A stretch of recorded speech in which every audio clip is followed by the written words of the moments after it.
4 fois 10 puissance 3.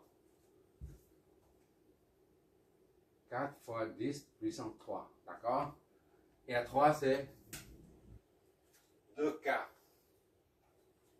Multiplié par 2000. D'accord? Plus 6 fois R1. 1000. Fois R3. R3, c'est 2000. D'accord? Je vérifie. R1, c'est 6. 6 fois R1, R1, c'est 1000. Et R3, c'est 2000. OK. En dessous, c'est R1. R1, c'est 1000. Fois R2, c'est 4000. D'accord? Plus R1, c'est 1000. R3, c'est 2000.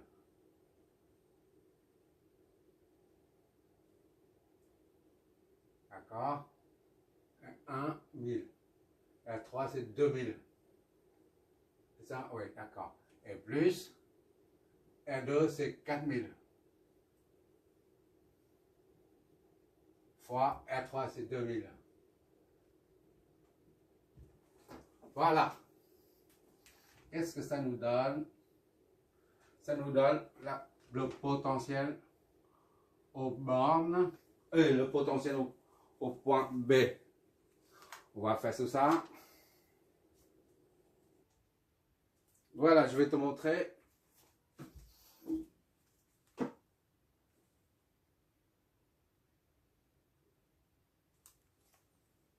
Ici.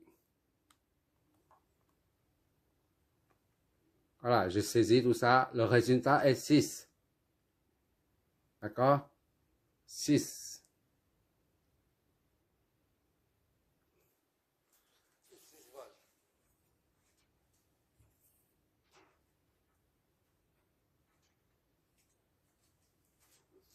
Est-ce que j'ai encore le temps là? 6 volts.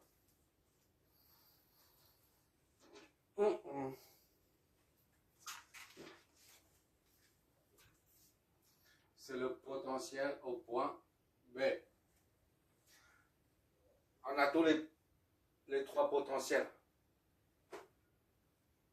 Maintenant, VA est 9, VB est 6 et VC c'est 6. D'accord? On en déduit maintenant les courants en partant toujours de ces équations. I1 est égal à 9 moins VB divisé par R1, soit 9 moins VB c'est 6 divisé par R1 c'est 1000. D'accord? Ça donne 3 sur 1000. 0,003 ampères. Soit I1 est égal à 3 milliampères. Normalement c'est 3,333 milliampères. Je supprime les poussières derrière. Voilà, I1. Pour I2, on a I2 égal à 6 moins VB sur R2. I2 est égal à 6 moins VB sur R2. Donc, est égal à 6 moins VB, c'est 6 toujours. Sur R2, c'est 4000. Soit 0 sur 4000. Est égal à 0 ampère. Ou bien I2 est égal à 0. Voilà.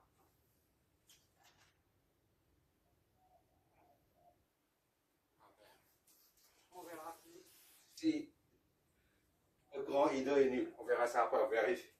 On vérifie après. Maintenant, I3. I3, on part de cette équation. I3 est égal à VB sur R3. I3 est égal à VB sur R3. Soit 6 volts sur R3, c'est 2000. Soit divisé par 2, ça donne 3. Divisé par 2, ça donne 1000. Donc, c'est 0,003 ampères. Ou I3 est égal à 3 milliampères. 3. Hop là.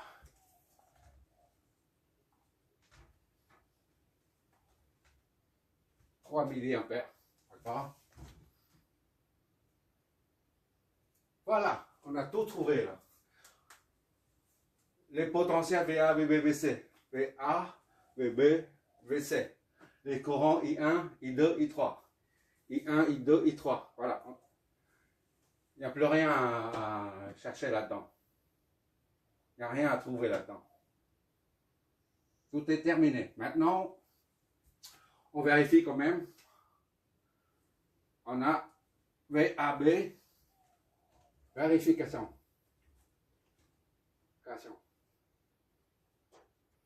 VAB est égal à VA moins VB. D'accord? Alors, VA est égal à 9 moins VB est égal à 6. Donc, c'est 3. VAB ici, c'est 3 volts. 3 volts, ça, c'est facultatif. Par contre, pour VAO, VAO est égal à VA moins VO. VA, c'est 9, d'accord? Moins VO, c'est 0. C'est 9 volts. Autrement dit, VAO, on retrouve la source de tension, 9 volts, d'accord? Ici. OK. Ça, c'est OK. De même que vos VCO. On a VC moins VO. VC, c'est combien? VC, c'est 6 volts. Moins 0, ça fait 6 volts. On retrouve VCO aux bornes, c'est 6 volts. D'accord? C'est OK. C'est vérifié. Voilà. Là, on a vérifié les différences de potentiel.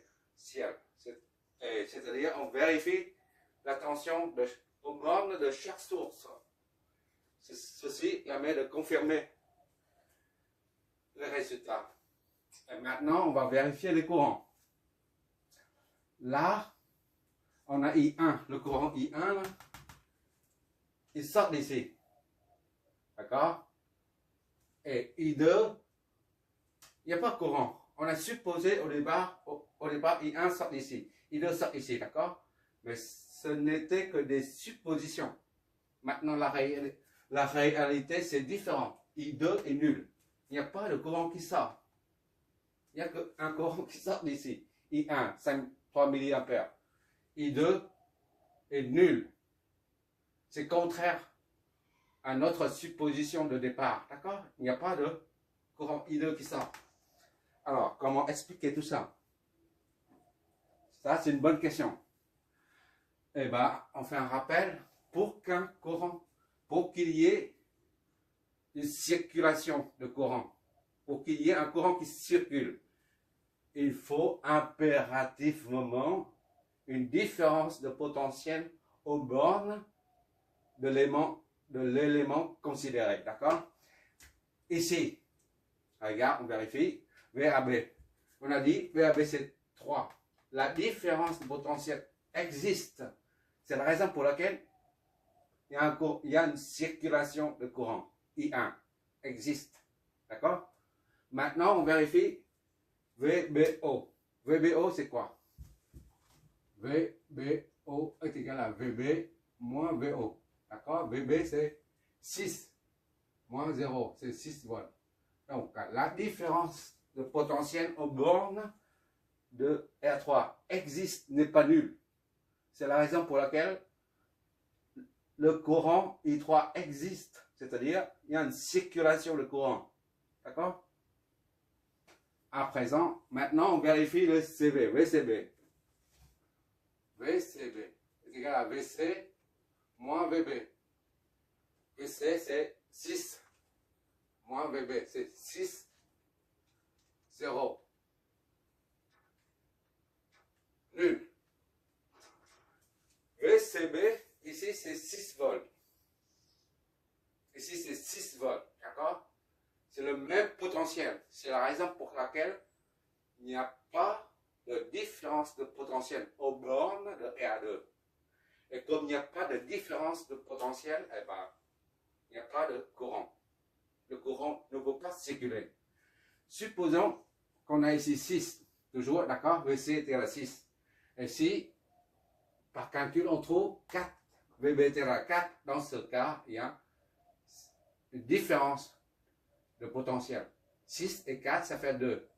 Alors, le courant passe. D'accord? C'est assez clair comme ça, comme explication.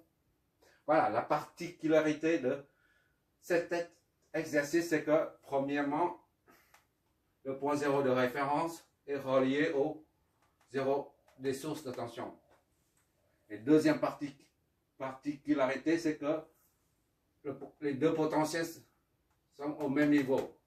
B et C ont le même potentiel. C'est pour ça que ça empêche le courant de passer dans ce sens ou dans ce sens. Si ici c'est 5 volts, ici c'est 4 volts, le courant passe comme ça.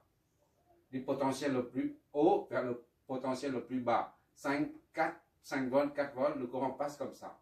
Et si c'est ici c'est 4 volts, ici c'est 3 volts. Et ben, le courant passe comme ça. D'accord? On a bien expliqué la raison pour laquelle on n'a pas trouvé le courant I2. Donc, la source ne débite aucun courant. Il n'y a pas de courant ici, ni là, ni là. On regarde bien, le courant I1 passe là-dedans. Il ne passe pas là-dedans. I1, c'est 3 mA. Il passe là-dedans. Et comme ici, c'est le même potentiel, il ne va pas par là. Il ne peut pas aller par là. Donc, il va descendre ici. C'est pourquoi l'intensité, la valeur de I3 est la même que celle de I1. I3, c'est 3 milli. I1 se retrouve dans R3. On va simuler tout ça pour clarifier la notion de différence de potentiel. Ça, il faut le considérer comme un exercice fondamental aussi, de base. C'est très important, la notion des potentiels. Parce que quand on parle des tensions, c'est assez flou. La tension, ça ne veut strictement rien dire en fait. La tension, c'est une poutre, disons une poutre comme ça, ou une barre en bois ou en acier. Si on exerce une force F ici, et une autre force F ici, et bien, la barre est étirée. Dans ce cas, on dit la barre est sous tension. D'accord? C'est la traction. Lorsque les deux forces s'orientent vers la barre. F. La barre est aussi sous tension, mais en compression. Ça, c'est en traction, c'est compression. Mais dans les deux cas, on appelle tension. Ou encore les médecins qui prennent le battement du cœur. On dit ils prennent la tension. Par contre, ici, la tension ne veut strictement rien dire. C'est la raison pour laquelle j'utilise très souvent, je répète plusieurs fois, la tension, ça signifie la différence de potentiel entre deux points. Le mot technique scientifiquement exact, c'est DP. D comme différence de potentiel. Mais comme c'est trop long à répéter, les électriciens, les électroniciens préfèrent utiliser le mot tension. Ça, c'est juste une remarque. On va simuler tout ça. C'est assez simple, mais c'est très instructif. D'accord?